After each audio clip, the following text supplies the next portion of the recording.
Então, hoje a gente está recebendo a Leni, como eu já tinha anunciado por poucos minutos atrás, a Leni Nobre, que é vereadora municipal da bancada do PT, primeiro mandato, né, Leni? Nunca foi vereadora. Sim, é o primeiro mandato. Eu sei que é cumprimentar, depois eu acabo de apresentar os outros convidados. Pode Bom, dona Regina, eu queria cumprimentar... Não me chama de dona, não fala só Regina. Sim, Regina.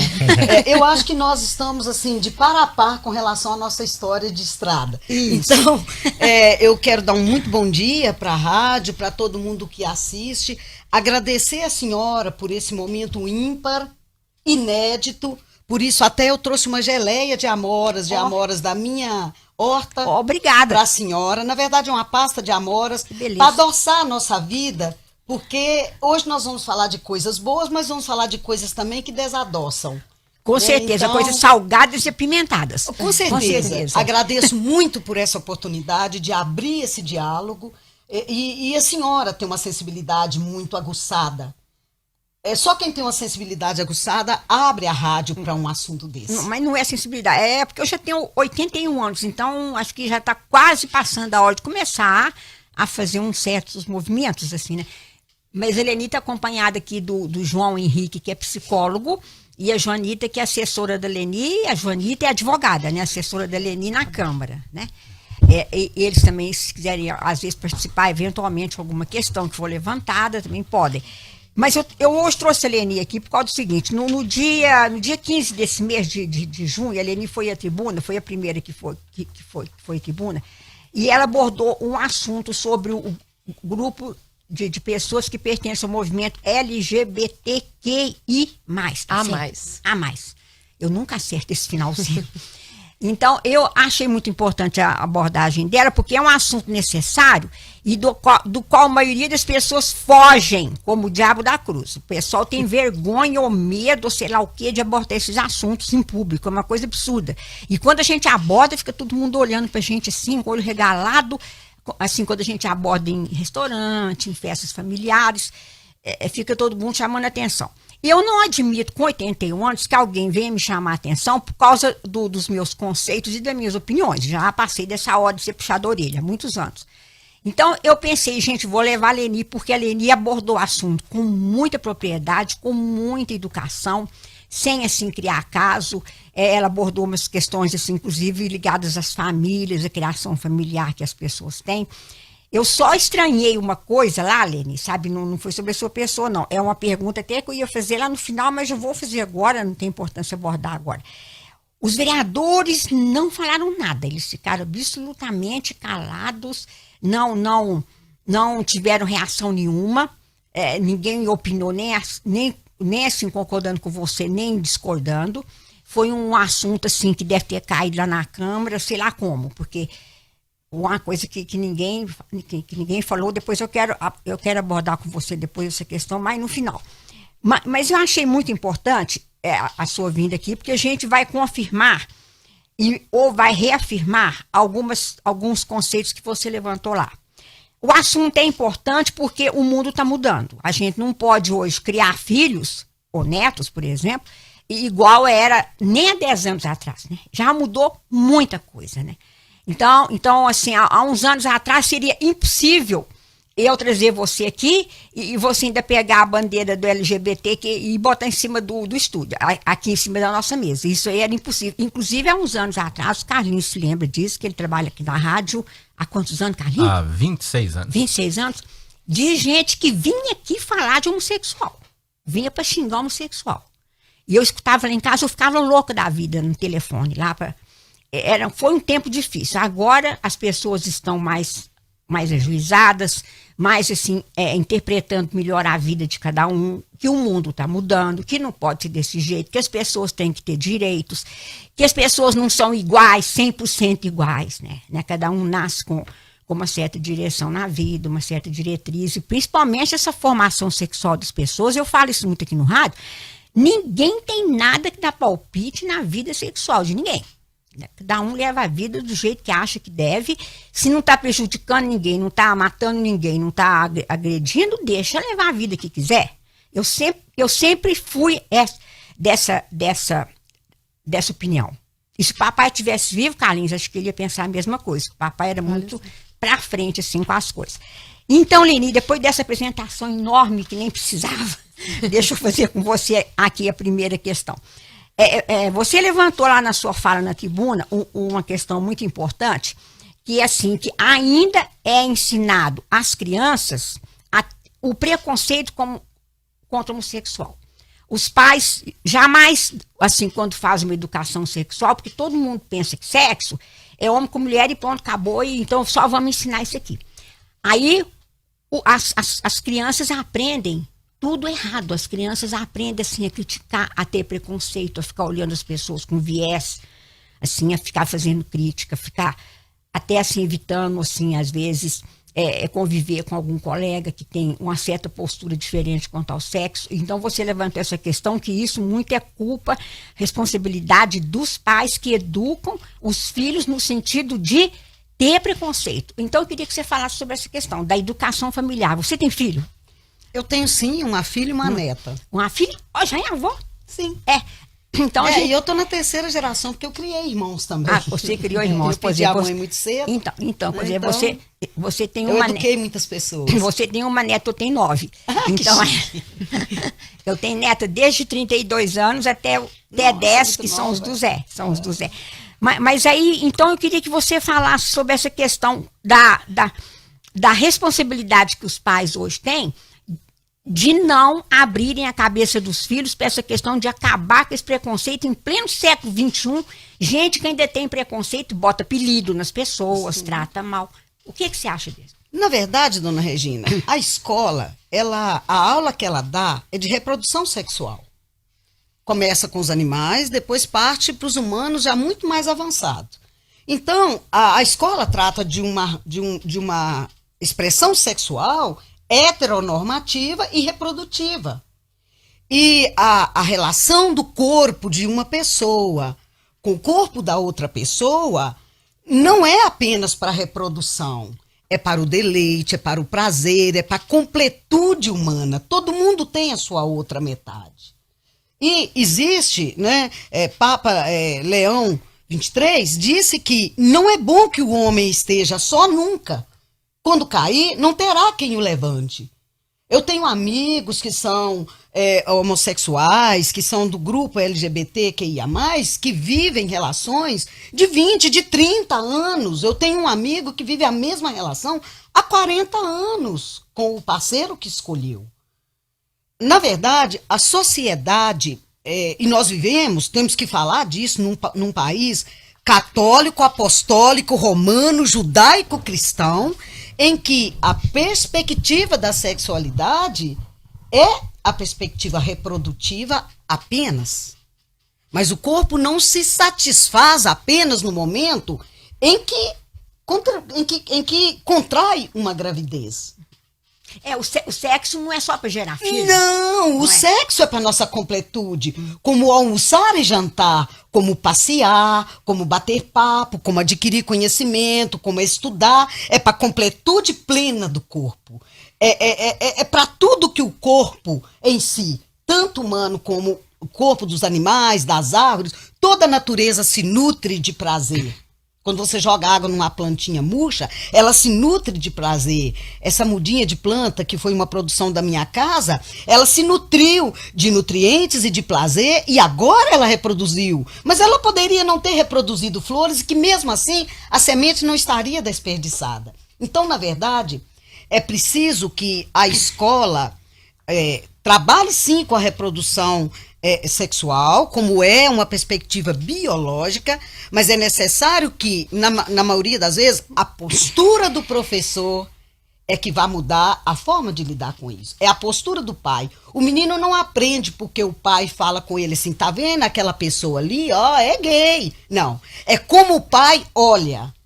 Criança lê nos nossos olhos. É o exemplo, né? É o exemplo. É aquele professor que faz uma brincadeira sem graça, porque o menino é preto, porque o menino tem um defeito físico, porque o menino demonstra gestos, né, que podem denunciar uma adesão maior a uma postura feminina, né, porque ele penteia o cabelo de um certo modo.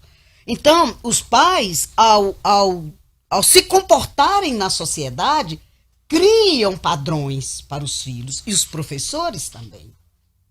Então, o grave problema nosso, hoje em dia, é exatamente isso, porque a questão da sexualidade, ela foi muito mais tranquila na Grécia Antiga, ela foi muito mais tranquila em Roma, né, em que havia reprodução para filhos e havia reprodução para o deleite entre homens com homens e mulheres com mulheres.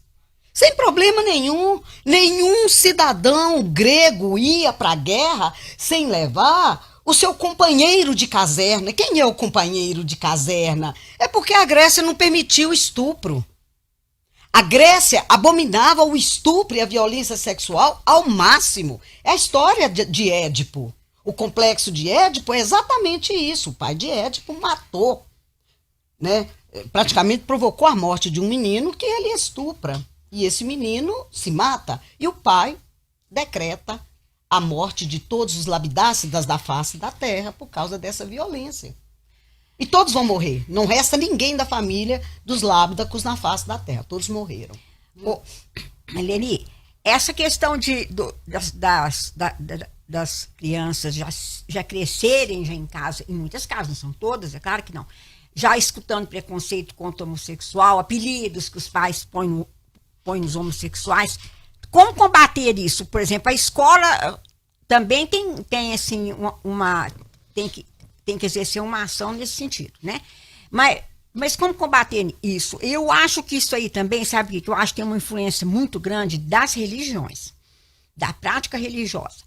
Porque tem religião que abomina o homossexual, assim, até você conversando com pessoas que pertencem não só o homossexual, mas qualquer outro tipo, outra forma de expressão, não seja heteronormativa. Até mesmo expressões fisicamente, né? O ato de às vezes se cortar o cabelo diferente, as tatuagens. Com certeza. E outras formas que o ser humano tem como expressão, porque isso são formas de expressão das próprias pessoas. Então, as próprias religiões também abominam isso, né? As formas como as pessoas se expressionam. Tem religião que proíbe até transplante, não, como é que fala? Transfusão de sangue, que é uma coisa absurda, mas a gente vai ficar só no assunto homossexual hoje, senão nós vamos, não dá tempo. Mas, e tem religião que então fica criando os filhos já nesse sentido. Né? Isso é uma responsabilidade muito grande que os pastores têm, que os sacerdotes têm, e eu sinto isso muito em religiões do grupo evangélico, porque parece que o grupo católico já é mais assim, como é que eu posso dizer, você tem que me ajudar a dar essas expressões, que você está mais dentro dessa área do que eu, você e a Joanita, que é advogada. Acho que é mais pelo segmento, porque se segue mais o Novo Testamento, né, e as evangélicas se seguem muito o Antigo Testamento. E dão assim interpretações bíblicas, né, às vezes diferentes para as coisas, quando ministros de governo não se aproveitam da Bíblia para tirar retratinho por dentro da Bíblia e ele vem vender essa Bíblia para as pessoas, que é o que aconteceu recentemente. É uma coisa que não vou entrar nesse assunto, não, senão a pauta vai para a política. Mas aí você acha assim, como que a gente pode assim prever? Você acha que a gente ainda pode prever uma melhoria nessa área, as religiões pararem de interferir na vida sexual das pessoas, porque acha assim, padre, pastor, freira, é para educar, é para se interferir no seu espírito, na sua alma, se você vai para o céu, não vai. Agora, ficar assim, dando palpite na vida particular dos seus fiéis, eu acho que não tem nada a ver com a coisa. Dona Regina, a gente tem que ter um cuidado muito grande. Você é católica, né, que você sempre... Na verdade, eu sou ecumênica. Sim, ecumênica. Eu valorizo toda forma de expressão diante do divino. Porque você tem um trabalho social que você fala muito na Câmara, que é muito ligado assim, a alguma igreja. Porque, na verdade, eu tenho um apelo muito grande para a Igreja Nossa Senhora de Fátima, só para dar uma capela, que você fala sempre, mas justamente por causa do patrimônio por também. Por isso que eu perguntei. Não, mas eu tenho adesão às religiões de matriz africana, ao espiritismo. Para mim, a religião, e é por isso que eu estou tocando esse assunto, porque minha resposta envolve isso. Pois é. Na verdade... E você acha que vai melhorar algum dia? Pois é. Na verdade, a nossa Bíblia, o principal mandamento que Cristo deixa lá, é o que muda o Antigo Testamento, é amai-vos uns aos outros como eu vos tenho amado. Né? No Primeiro Testamento está lá, dente por dente, olho por olho, que é a pena de talião. E ele muda isso, ele fala, amai-vos uns aos outros como eu vos tenho amado.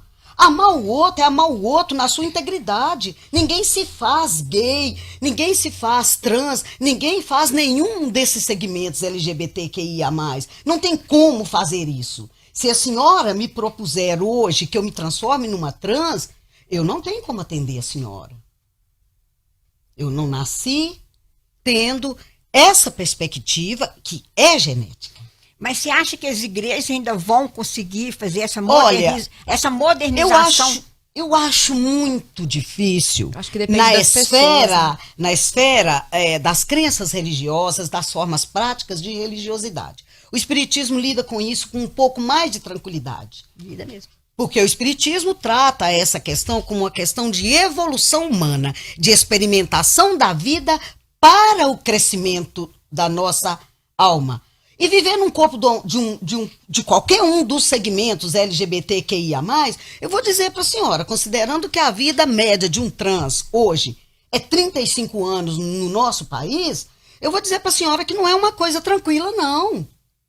Eu diria para a senhora que, considerando o que eu conheço, os amigos que eu tenho, né, o que eu conheço aqui no Brasil, de violências, de distratos, de humilhações, eu diria para a senhora que se fosse uma escolha, se fosse uma opção, eu acho que ninguém escolheria. Acontece muitos assassinatos, Ninguém escolheria uma vida dessa. Acontece ultimamente, até algum tempo atrás, muitos assassinatos dentro desse grupo. Eu lembro de ver notícia na televisão lá de São Paulo e Rio, as pessoas assassinando homossexuais na rua, assim. Uma coisa assim. Sim, eu acho que fogo, jogando álcool e botando fogo no corpo. Não teria se começado o movimento LGBT, né, em plena ditadura, né? Porque o movimento começou ali em plena ditadura, onde existiam as maiores opressões, né? E o movimento se faz muito importante, né? Então, assim, acho que até pra gente falar desse movimento, é igual a Regina perguntou, como que nós vamos conseguir educar as crianças? Como que nós vamos conseguir mudar as pessoas da religião? Isso vai demorar muito. Eu acho que, até o João Henrique tá aqui com a gente, que é psicólogo, vai conseguir complementar isso, que é justamente a importância desse movimento estar dentro das escolas, estar dentro das igrejas, né? As pessoas aderirem a esse movimento e entenderem esse movimento. Sim. Pode falar. Não, pode falar. Sim. Uma das grandes questões, quando a gente fala de religiosidades, religiões, nós temos alguns avanços, mas ainda precisa ser muito avançado. Muita coisa. Existe um centro que ainda não foi avançado, existe um centro conservador. E esse movimento conservador, ele diz dessas práticas, diz desses lugares que a gente ocupa. E a gente vive numa sociedade que a gente é construído para ser racista, a gente é construído para ser LGBT-fóbico, então assim, ter preconceito contra esses corpos achar das que a pessoas Terra é plana, LGBTs, que a Terra não é redonda. um monte de outros preconceitos a gente é construído. E quando a gente fala do dia 28 de junho, que é o Dia Internacional da Luta contra a LGBTfobia, esse movimento ele começa em Nova York, em São Francisco, num bar chamado Stonewall, que é justamente um movimento de que, num bar que era frequentado por pessoas LGBTs, neste bar sempre tinham batidas policiais com muita violência, com muita agressividade, até que um dia o povo se fala, peraí, por que aqui tá tendo tanta violência? Nós temos que fazer um movimento contrário. E ali a gente inicia o que a gente chama da primeira onda do movimento LGBT, e essa é a primeira onda que se inicia nos Estados Unidos e depois ela se espalha na Europa e por último no Brasil. O Brasil, ele é o último país a abolir a escravatura e ele é um dos últimos países que começa este movimento. E o movimento LGBT no Brasil, ele tem uma outra marca também muito pesada em cima dos corpos da população LGBT. O movimento LGBT no Brasil, ele ganha força com o surgimento da AIDS na década de 80. É quando o movimento LGBT ele consegue se impulsionar. E quando você pergunta, é possível fazer mudança? Sim, e a gente tem que fazer essa mudança nas 3 esferas. E aí quando Regina fala, a gente vai falar de política, a gente vai falar de política, porque a gente tem que operar mudanças em 3 esferas. No executivo, no legislativo e no judiciário. O Brasil é um dos poucos países no mundo que a gente vê uma inversão de papéis. Talvez depois o Joanita pode até falar um pouco mais disso. Nós não temos propostas do campo do legislativo e do executivo aprovadas no Brasil que garanta direitos da população LGBT. O que nós temos é proposituras e leituras do judiciário de outras leis. Quando a gente fala de preconceito contra a população LGBT, não existe uma lei específica que criminaliza a homofobia. Mas político jamais vai abordar essa questão, até depois eu vou abordar aqui com a Leni, as minhas duas últimas colocações vão ser sobre posição da Câmara Municipal e do governo municipal. Porque político jamais vai abordar essas questões que perde voto junto à comunidade preconceituosa. Sim. Então, eles perdem muito voto. Se eles abordarem isso, o povo evangélico que é preconceituoso, não são todos, não estou generalizando as igrejas evangélicas, não. Mas algumas são muito preconceituosas. Aí, político que for abordar esse tipo de lei, João Henrique, não vai ser eleito nunca mais. Por isso que a gente precisa se unir. Quando a gente pensa ali no movimento que começou em Stonewall e a gente pensa no movimento, por isso que a gente tem que estar unido para justamente apoiar posições igual da vereadora professora Leni, de ter a coragem, a ousadia de ocupar um lugar da Câmara e que nós, pessoas, porque a gente viveu um período ditatorial que eu acho que colocou a gente numa posição de esquecimento de que o poder emana do povo. A gente esquece que a gente também está num lugar de poder e que a gente tem que ocupar esses espaços. Quando a gente esvazia esses espaços, e aí não é uma posição fácil, mas Regina. Mesmo nas democracias, João Henrique, tem uma ala que pensa assim, povo é povo e gay é gay. Justamente. Com certeza separa isso aí. Na cabeça deles, a separação tá bem nítida. A gente vai fazer um intervalo. O que tá errado. A gente vai fazer um intervalo só complementando, é preciso os políticos entenderem também que a classe, né, que todas as pessoas LGBTQIA+, e os simpatizantes com a causa também votam. Né? Isso é muito importante. E não é só votam, eles trabalham. Eles trabalham também, movimentam. Que é o que a Leni falou dia 15, quando ela abordou a questão. Eles participam também da economia. Eles pertencem a assim, grupos de empresas, de profissões que beneficiam a economia. Eu acho que o pessoal que tem esse preconceito contra o homossexual pensa só naquela parada gay que acontece em São Paulo. Eles pensam assim que homossexual fica o ano inteiro dançando, cantando. Não é. Aquilo é uma festa como é o carnaval normal. As pessoas trabalham, têm profissões, são pessoas, às vezes, até preparadas, são pessoas até de alto poder aquisitivo. A gente vê que é um grupo de gente, assim, bem assim, bem estudado, que se preparou. Eu fico indignada com esse preconceito, sabe? Eu fico imaginando. Posso falar só mais um minuto? A gente vai fazer um intervalo na volta. Mas eu tenho que acabar aquele meu raciocínio que eu sempre faço aqui quando eu toco nesse assunto. É um assunto que não acaba. O quanto de pessoas que às vezes fizeram casamentos ruins e se prepararam mal para a vida porque fizeram tudo fingindo que era uma coisa que não podia ser, né? Fizeram assim, tiveram assim problemas com família, com cônjuges, com mulher, com marido, porque tinham outra natureza e eram forçados a exercer uma natureza que não era deles, né? Isso é um absurdo. Eu que tenho 81 anos, conheço casos, claro que não vou citar, e nem em off, não adianta me perguntar que eu não conto. Mas a gente sabe que isso aconteceu com todo mundo, com muita gente. Não pode acontecer de novo, né, gente? Não é possível que em pleno século XXI vai acontecer uma coisa dessa. Carlinhos, os comerciais. Comerciais, a gente volta. Vamos continuar com esse assunto. Um pouco da pauta aqui também dela. Certo. Volta aqui com a programação do Imbirara Notícias. Bruna Isabela. Então, agora eu vou passar aqui a pauta aqui para a Bruna, para ela também fazer a pauta dela. Isso. Depois eu tenho, Leni, duas questões mais assim, municipais. Eu até divulguei isso, tratando do assunto, dialogando sobre o assunto com os alunos que quiseram ir para o quiosque num horário extra sala de aula. E teve repercussão boa? Até enorme, as fotos, eu divulguei na rede, tinha uma adesão enorme. O Cefet é uma escola que tem assim uma posição, como é que eu vou dizer, socioeconômica melhor dos alunos. Isso não, dona Regina, né? Não. 50% dos nossos alunos são de bolsa. Nem todos têm bolsa, mas são alunos que se autodeclaram preto, pardos e de baixa renda e provenientes de escola pública. Porque isso aí seria muito importante fosse feita essa palestra, essa reunião que você fez, nas escolas municipais, nas escolas particulares também. Se abrir, nós vamos, né, João? Sim. E dia 6, estarei de novo com o professor Álvaro, falando de todas as diversidades em geral. O João Henrique é o meu convidado, a Paula Machado é minha convidada, para falar dessa perspectiva, e a Vanessa da Movarte também vai falar do trabalho que ela tem com as pessoas com condições especiais, inclusive dos idosos. Então, o Cefet tem essa preocupação, eu sempre trabalhei esses temas lá nos meus 14 anos de professora, João Henrique foi meu aluno, João Henrique foi o primeiro ex-aluno do Cefet a voltar para dar uma palestra no início do ano para os professores, para que eles repensassem suas posturas em sala de aula em relação à questão das diversidades, em particular, não foi, João Henrique? As diversidades LGBT, QIA+, como a senhora usou um termo muito bonito, em sua natureza de corpo. Eu gostei muito desse termo que a senhora usou, né, João Henrique? Na sua natureza de corpo. Obrigada, mas eu nem lembro qual contexto que eu usei.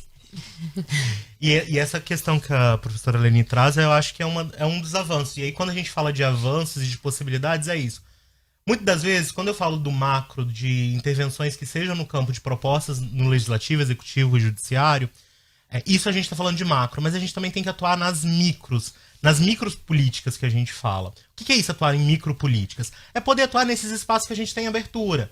Então, quando a gente tem abertura da Rádio Imbirara, da gente estar aqui hoje de manhã discutindo essa temática, quando a vereadora ela tem a disponibilidade, a postura e o enfrentamento de subir na tribuna da Câmara, quando a gente tem abertura dentro das escolas, a gente discutir essa temática, de conversar sobre essa temática dentro das escolas.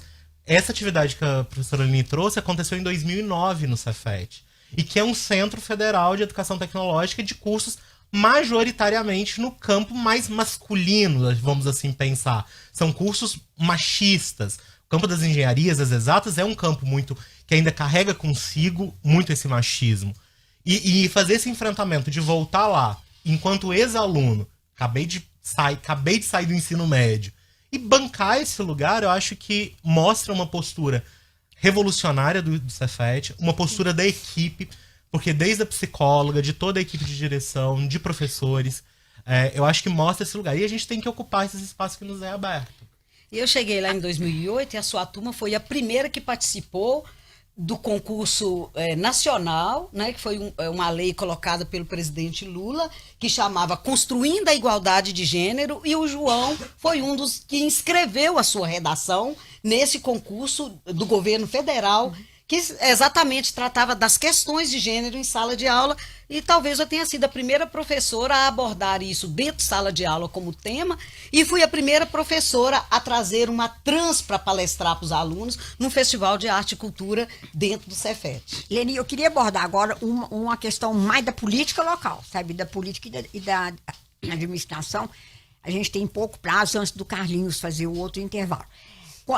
Quando você abordou aquele assunto na Câmara dia 15 agora desse mês, eu notei, como eu já disse aqui quando a gente começou o programa, que vereador nenhum expôs opinião, vereador nenhum te pediu a parte, vereador nenhum se posicionou assim igual você ou contra você, foi um silêncio absoluto.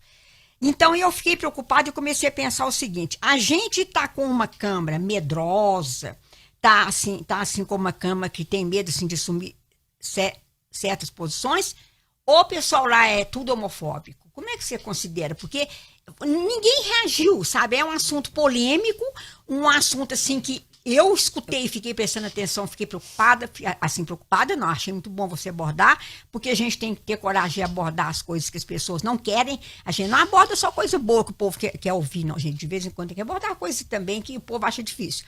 Mas os vereadores permaneceram, assim, todos, assim, calados, inclusive as duas vereadoras mulheres, a Fernanda e a Maristela. Então, eu fiquei pensando o seguinte, e elas se dão muito bem com você, principalmente a Maristela. E eu fiquei pensando assim, por que será que ninguém falou nada? É medo ou é homofobia instalada no Poder Legislativo? Só que faltava, né? Olha, só que faltava. Na verdade, dona Regina, o Wellington fez uma parte, inclusive a senhora ressaltou o fato de eu ter dito que essa população produz muita renda no país. Produz renda. Então o Wellington aparteou, considerando... Na questão econômica. Isso, e na questão da inclusão dessa população em função da economia, que é uma perspectiva muito evidente, né, desse vereador. Mas eu gostaria de ressaltar que o vereador Dirley da Escolinha, foi até ontem, eu o cumprimentei em nome dos demais vereadores, porque ele fez uma moção para Paula Machado, que é uma trans aqui de Araxá, muito conhecida, que trabalha num dos postos de saúde aqui de Araxá. Mas isso foi na reunião de ontem? Não, ele fez isso no ano passado, e essa mesma mulher trans também foi a medalha Leonildo Montandon do vereador Dirley.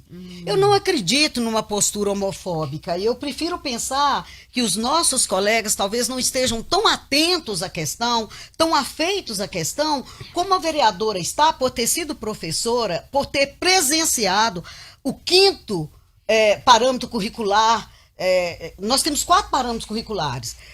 O da área de ciências exatas, o da área de ciências biológicas, o da área da questão das histórias e o da área das linguagens, códigos e suas tecnologias. Tem um 5º parâmetro curricular, que é o da educação para a vida afetivo-sexual, e que não é implantado no Brasil. Mas não é mesmo. Existe uma apologia de que os professores estão ensinando sexo na escola, ensinando essas posições, mas o nosso plano parâmetro curricular para isso nunca saiu do papel. Então, essa professora teve uma vivência diferenciada.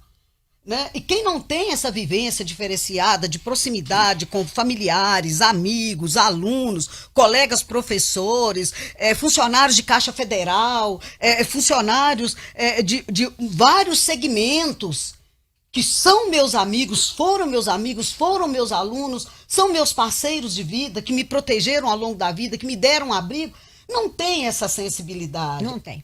É porque precisa educar para reconhecer. Se você não conhece, você não reconhece.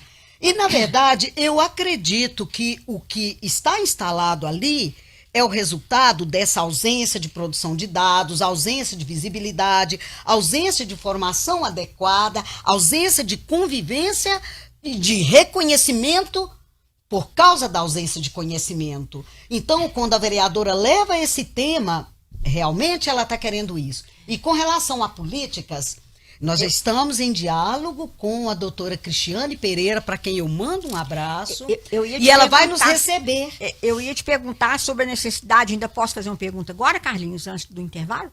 Porque ela é ligada a essa pergunta da Câmara. Você quer fazer um intervalo? Vamos fazer um intervalo primeiro? Porque depois nós vamos começar a falar rapidamente sobre, assim, possibilidade de, assim, políticas públicas municipais, sim, sabe, voltadas para essa questão. Porque parece que a gente fica batendo muito no assunto, mas eu fico assim, sabe, eu acho essa perseguição, essa implicância com o homossexual uma coisa até desumana. Desumana, são pessoas iguais às outras. Que isso? Essa separação que existe. Não pode, então, tem que haver políticas, assim, também políticas públicas. Eu sei que seria o ideal que fossem políticas públicas mandadas, criadas pelo governo federal, mas por enquanto nós estamos longe de ter essa possibilidade. Então eu imagino que às vezes municipalmente, nem sei se eu posso usar esse termo, estou inventando um termo. Tá certo. Eu nem sei se municipalmente poderia também haver uma direção nesse sentido. Tá, né? Certo. Daqui a pouco a gente fala, né, Regina? Já depois do intervalo. De volta, e eu trago aqui algumas participações, pessoal cumprimentando, né? A Shirley Miranda, mandando um abraço para a vereadora Leni, é da comunidade lá do bairro Ana Pinto de Almeida. Manda um abraço para ela. A Mariane Oliveira está dizendo: tive a grande oportunidade de trabalhar com o João Henrique, uma pessoa de uma inteligência extraordinária, né? Abraços ao amigo.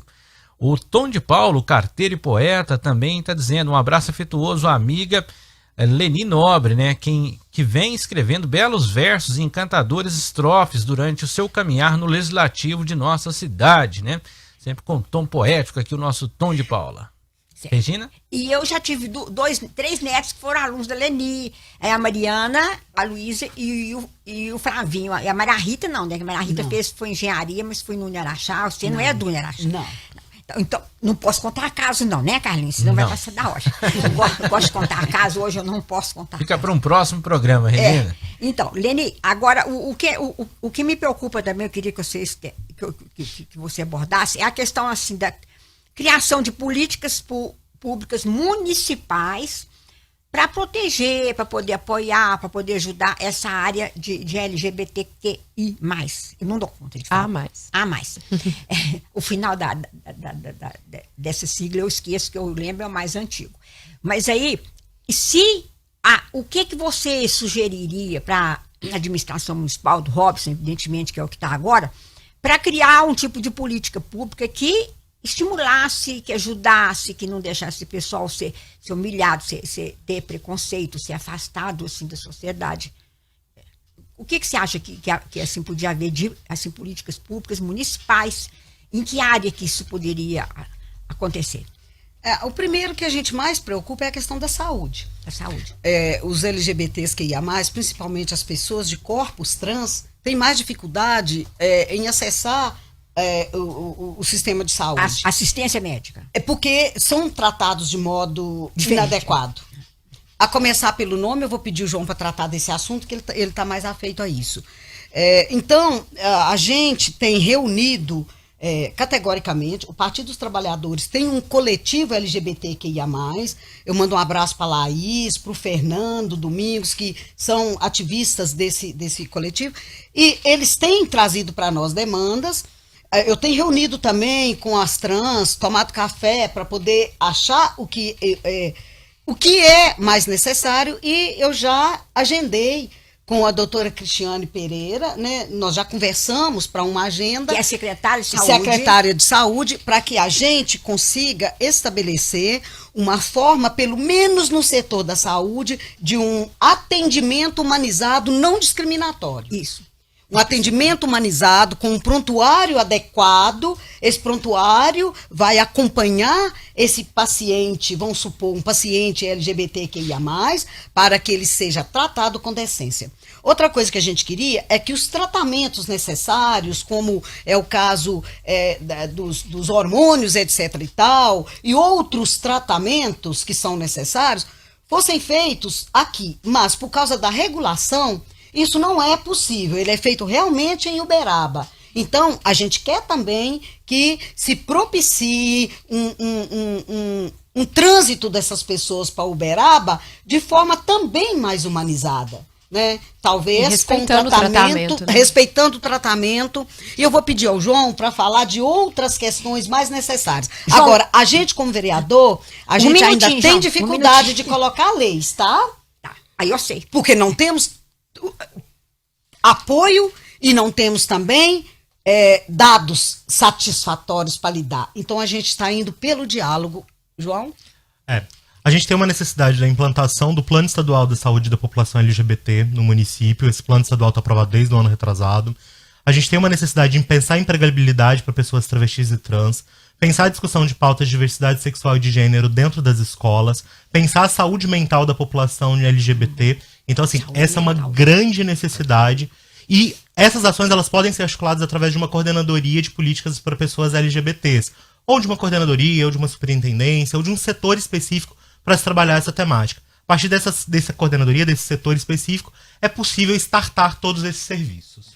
Eu queria complementar aqui a fala do João, dizendo que quando a vereadora professora Leni criou a lei para a inclusão de 2 psicólogos e um assistente social na escola, é também para o amparo.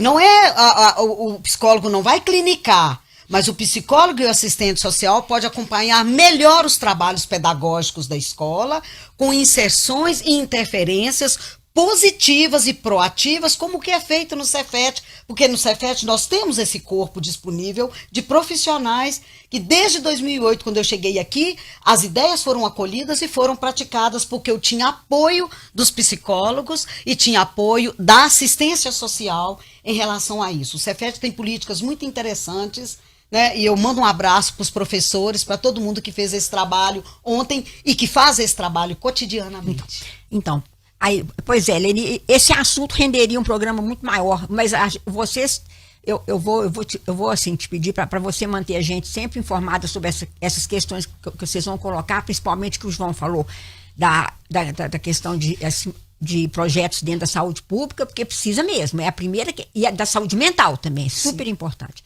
Mas manter informação, que a gente chama vocês de volta aqui para depois um outro horário, para manter só dentro dessas providências, né, que forem sido criadas, né? Fazer um programa inteiro, isso, né? Isso, pois é, um programa inteiro. A gente quer, então agradecer a presença sua, Leni, a do João, da Joanita. Oi? Joanita apoio, apoio, né? Apoio moral da Joanita. A Joanita não teve oportunidade de externar. Você quer falar rapidinho, Joanita? Acho que o Carlinhos, ele tá com a cara ali brava, mas ele te dá um meio minutinho para você. Bom dia, gente. Então, falar rapidamente, eu como do entendimento da Regina, né? Não vou nem falar aqui na questão jurídica, porque realmente é muito pouco tempo. Na questão, né, que a Aline fala desse tratamento humanizado, e eu sinto, Regina, como você, quando eu vejo um tratamento desumano, esse tratamento homofóbico em relação às pessoas, que esquece que ali é um ser humano, independente da orientação sexual, independente do seu planejamento de vida, dos seus objetivos, e a gente está em 2022. É um absurdo. É um absurdo que pessoas pensem dessa forma, que pessoas ajam dessa forma, né? Tratando pessoas dessa forma dolorosamente. Atrás, né? E são feridas que dificilmente o psicólogo está aqui, cicatrizam e que levam consequências para a vida inteira. Então, deixo aqui o meu recado nesse sentido. Espero que a gente tenha mais oportunidades para realmente debater esse tema de suma importância na sociedade. Com certeza. Obrigada, Joanita. Pena que você Obrigada participou pouquinho. Tá certo. Carlos. Agradeço aqui também o contato do Nadir, o Dila, lá do bairro Santo Antônio, tá parabenizando aqui a vereadora Leni pela entrevista, né, segura do que fala. Abraço pro Nadir, apaixonado com aviação. Eu tive muitos diálogos com ele durante o período da campanha. Tá certo. Muito obrigado a todos pela presença.